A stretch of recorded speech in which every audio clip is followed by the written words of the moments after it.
My disclaimer was clear on the warning label you received that said making me your queen was an arduous task that should not be taken lightly. But you refused to heed the caution, and instead you pushed ahead with false confidence and feeble attempts that gave rise to my hopes when your charms seeped through my thick layer of doubt, causing it to disintegrate. And your kisses sent shock waves to areas in my fleshy temple that had not felt the rush of a current in 100 fortnights, and led me to believe for a brief instant.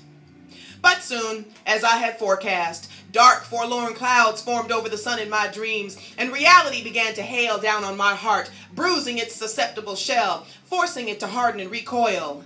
As you began to falter with bustling vigor, unable to maintain your stance, ascending the mountain of righteousness you so clearly spoke hastily about being adept to scale.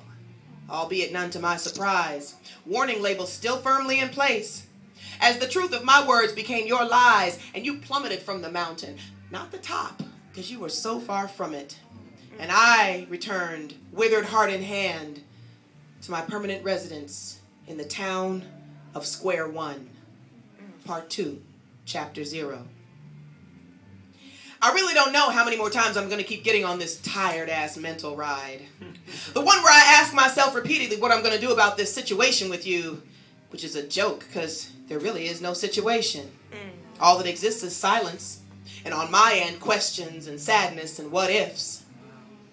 You probably think I don't give a damn, that I'm selfish and heartless, and all the other things people call those who don't do the things they want them to do when they want, how they want, and for as long as they want. But it's just not so. I do care. I just don't feel there's a need for me to pretend that we're friends when I know perfectly well that's not all I want to be. Which is why I don't call, or text, or email, or send smoke signals, or transmit telepathic energy in your direction. Because the bottom line is, it doesn't make sense for me to pretend out loud when I can just be true to myself in peace. But the ironic thing is, I really have no peace, since the bigger piece of me wants the piece of us that lived at one time. Even though I know having a piece of you is in no way fair to me. Sometimes I just don't care. Because there are moments when I'd rather have a small portion of your soul for an even smaller portion of time than have none of you at all. And that's just the truth. And speaking of truth, I often wonder what yours is, and if it matches mine.